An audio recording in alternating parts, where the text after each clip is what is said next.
दोस्तों ये दुनिया बड़ी निराली है। यहाँ किसी को कपड़े से पहचानने की गलती मत कीजिएगा। जब भी आप ऐसा करेंगे तो बाबा चैतन्यानंद जैसे लोग धोखा देंगे। आज हम इन्हीं साहब के बारे में कुछ बातचीत करेंगे और समझेंगे कि इन्होंने क्या कारनामा किया है। दोस्तों ये तारीख थी 3 अगस्त 2025 की। दिल्ली के एक जाने माने मैनेजमेंट इंस्टीट्यूट में यकायक मीटिंग बुला ली गई। हैरत की बात यह थी कि मीटिंग मैनेजमेंट स्टाफ की नहीं बल्कि वहां पढ़ने वाली करीब 3 दर्जन लड़कियों की थी।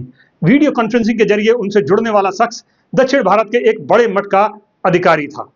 बातचीत का सिलसिला शुरू हुआ। शुरुआती हिचक के बाद वहां मौजूद 17 लड़कियों ने कुछ ऐसा बोलना शुरू किया कि उस शख्स के होश उड़ गए। लड़कियों ने बताया कि यहां उनका यौन शोषण हो रहा है।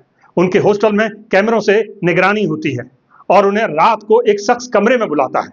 कहता है कि बात नहीं मानी तो करियर बर्बाद कर देगा। आरोप इतने गंभीर थे दोस्तों कि मठ के अधिकारी को सूझ नहीं रहा था कि आखिर वो क्या करे। दिल्ली की धमक दक्षिण तक सुनाई पड़ने लगी। आनन फानन में उस शख्स के खिलाफ एफआईआर कराने का फैसला किया गया। 4 अगस्त को इस बारे में दिल्ली के एक थाने में एफआईआर करा दी गई। ये भी जान लीजिए कि एफआईआर किसके खिलाफ की गई और किसने करवाई। एफआईआर दिल्ली में मौजूद Shri Sharda Institute of Indian Management के डायरेक्टर स्वामी चैतन्यानंद उर्फ डी पार्थ सारथी के खिलाफ की गई और एफआईआर कराने वाला शख्स दक्षिण के प्रसिद्ध श्रृंगेरी मठ और उसकी संपत्तियों का प्रशासक पीए मुरली था।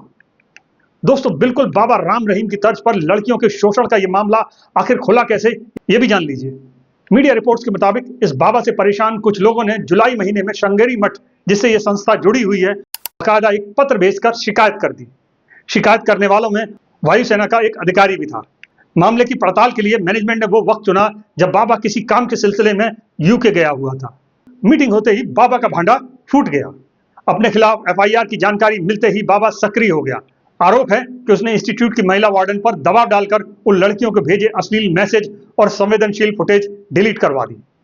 इस बीच पुलिस ने तेजी दिखाते हुए 5 से 10 अगस्त के बीच 32 छात्राओं के बयान दर्ज कर लिए, जिसमें से 17 लड़कियों ने साफ तौर पर यौन उत्पीड़न की पुष्टि कर दी। पुलिस ने उन महिला वार्डनों से भी पूछताछ की जिन्होंने कथित रूप से इन छात्राओं पर दबाव डाला था।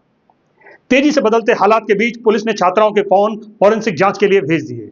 यह भी पक्का हो गया कि बाबा ने सबूत मिटाने की कोशिश की है और उसने सीसीटीवी फुटेज डिलीट करवा दिए हैं। मामले की गंभीरता को देखते हुए अगस्त के तीसरे हफ्ते में बाबा के खिलाफ लुकआउट नोटिस जारी कर दिया गया। पुलिस ने राजस्थान, बिहार, हरियाणा, यूपी, उत्तराखंड में छापेमारी की, लेकिन बाबा हाथ नहीं आया। जैसे जैसे पुलिस बाबा के राज के पन्ने खोल रही थी वैसे वैसे बहुत कुछ ऐसा मिलता जा रहा था जो बेहद हैरान करने वाला था। नई जानकारी के आधार पर पुलिस ने बाबा के खिलाफ 25 अगस्त को एक और एफआईआर दर्ज कर ली। पता चला कि बाबा सिर्फ रंगीन मिजाजी नहीं है बल्कि वो सिस्टम की ऐसी तैसी करने में भी माहिर है। उसके पास से लाल रंग की एक वॉल्वो कार भी जब्त की गई। इस कार पर बाबा ने फर्जी डिप्लोमेटिक नंबर प्लेट UN 391 लगा रखी थी। यानी आप समझिए ये बाबा सालों तक देश की राजधानी में वीआईपी बनकर घूमता रहा और किसी को कानों कान भनक तक नहीं हुई। रिपोर्ट्स के मुताबिक बाबा अपने यहाँ पढ़ने वाली लड़कियों को फंसाने के लिए कई हथकंडे अपनाता था। उसकी ये पूरी कहानी घिनौनी और सिस्टम पर कई गंभीर सवाल उठाती है। बाबा दरअसल अपने यहाँ EWS कोटे से आने वाली लड़कियों को निशाना बनाता था। यानी जो लड़कियां आर्थिक रूप से कमजोर होती थी उनको रात को कमरे में आने का दबाव बनाता था। नहीं मानने पर फेल करने की धमकी देने लगता था। बाबा ने लड़कियों पर निगरानी रखने के लिए उनके बाथरूम में छिपे हुए कुछ कैमरे भी लगवा रखे थे। मामला खुलने के बाद 16 छात्राओं ने मजिस्ट्रेट के सामने बयान भी दर्ज कराए। हद तो तब हो गई जब पुलिस ने हाल ही में बाबा को आगरा से पकड़ा तो उसके पास 3 मोबाइल बरामद हुए। उसमें से एक मोबाइल सीधे दिल्ली के इंस्टीट्यूट के हॉस्टल और बाथरूम से जुड़ा हुआ था। यानी फरारी में भी बाबा इस मोबाइल से इन लड़कियों पर नजर रखे हुए था। अब सवाल यह है कि कथित बाबा आखिर है कौन और इतना ताकतवर बन कैसे गया। मिली जानकारी के मुताबिक स्वामी चैतन्यानंद का असली नाम डी पार्थ सारथी है। उसका जन्म 1963 में उड़ीसा में हुआ था। डी पार्थ सारथी से स्वामी चैतन्यानंद बने इस शख्स का कमाल देखिए कि इसने 1-2 नहीं 7 डी.लिट की उपाधि हासिल की है और करीब 20 साल पहले श्रृंगेरी मठ की उस पर कृपा हो गई और वो श्री शारदा पीठम श्रृंगेरी से जुड़ गया। इस बीच सनातन वैदिक परंपरा से दीक्षा लेकर स्वामी चैतन्यानंद सरस्वती बन बैठा।